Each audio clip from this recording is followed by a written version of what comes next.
I'm going to take the Daily Graphic first. On the front page of the Daily Graphic today, we have Safe Fishing Industry. Association calls for strong policy on foreign fishers. Strong policy on foreign fishers.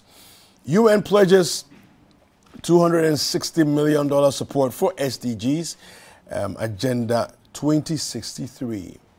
Agenda 2063. All right.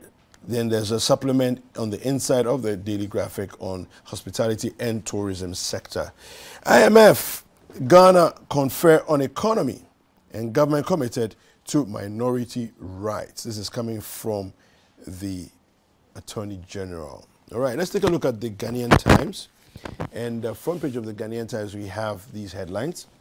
4 business operators in trouble for failing to issue VAT invoices to customers.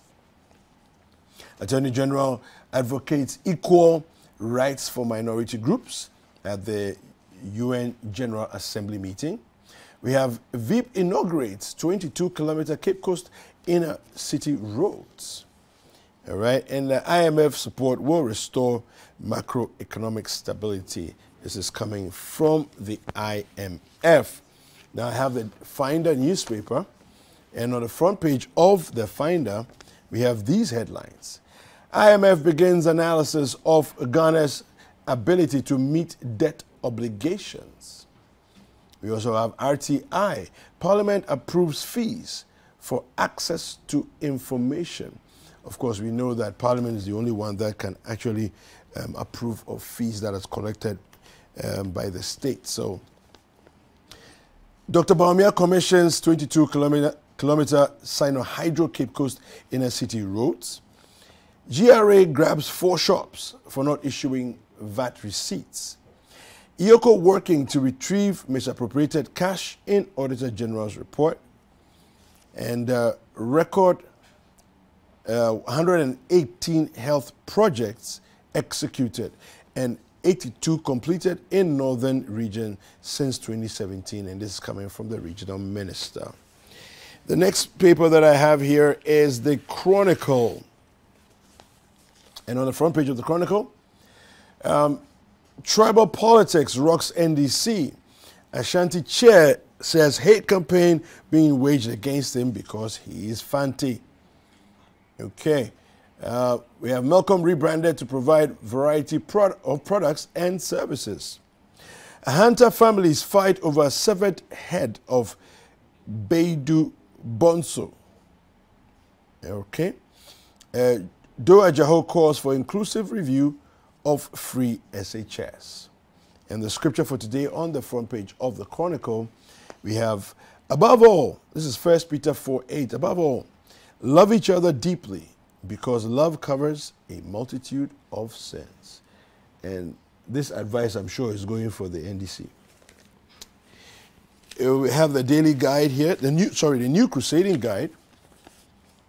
On the front page of the New Crusading Guide, Ghana fights piracy, drug smuggling through Atlantic cooperation.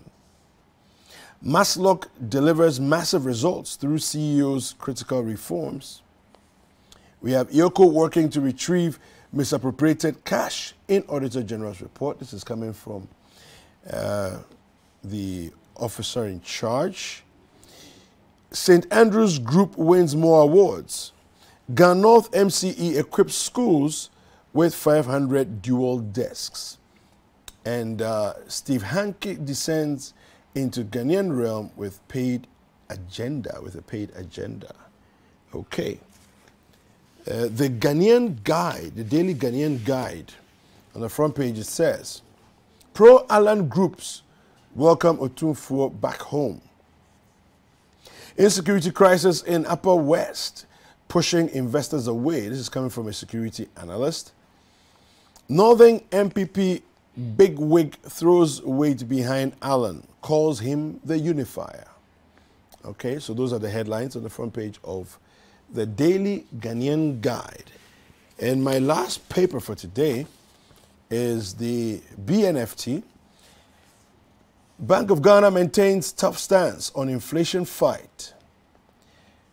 Kotoka International Airport gets first standard certified airline repair facility. Ghana, US to collaborate to promote tourism, arts, and culture. Emotional justice, the new racial healing model. Government keen on local production for jobs and wealth creation. Bankers apprehensive over Treasury debt restructuring. And these are the headlines on the front page of the BNFT. And let's do a few online stories before we go for sports review.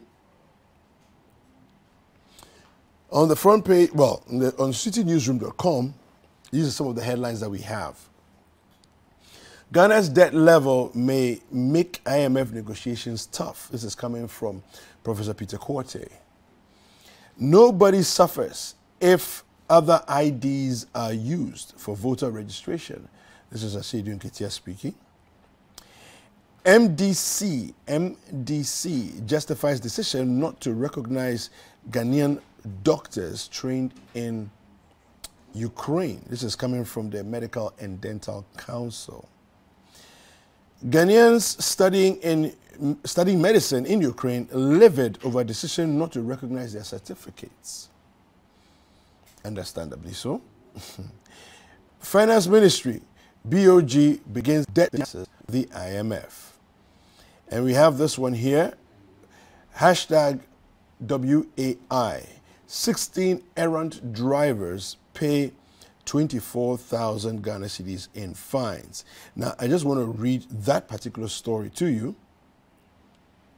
Citi TV's war against indiscipline has generated 24,000 Ghana cedis from 16 drivers who appeared in court in the last 2 weeks of the operation. Out of 25 vehicles impounded on the East Legon stretch, 16 drivers appeared before the Motor Court with 7 pending cases, while the court has issued a bench warrant for the arrest of 2 drivers who failed to show up in court for various road traffic infractions.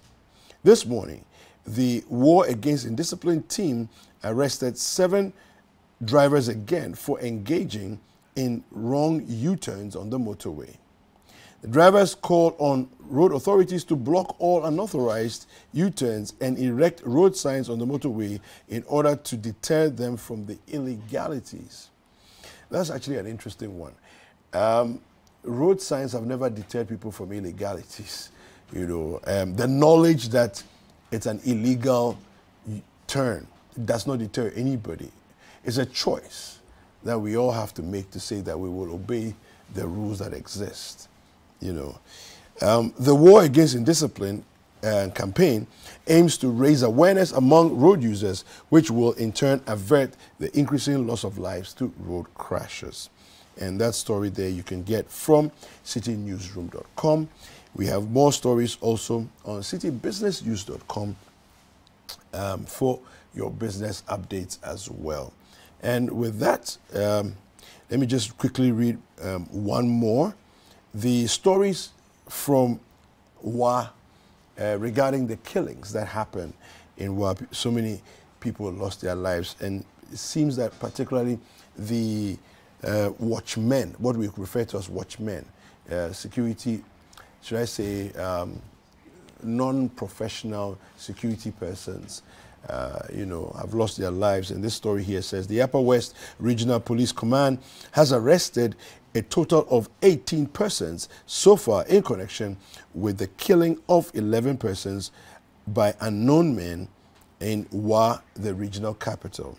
Confirming the arrest to Citi News, a principal state attorney at the Upper West Regional Office of the Attorney General's Department, Saeed Abdushakur, disclosed that 8 of the suspects have been granted bail by the Wa Circuit Court, and the remaining 10 have been remanded in police custody for further investigations into the killings that occurred in Wa in the last 9 months. All right, so of course the police also announced the 100,000 Ghana cedi bounty on the persons for, for anybody who brings information regarding persons who have been involved in the killings. Well, that's it for the news updates.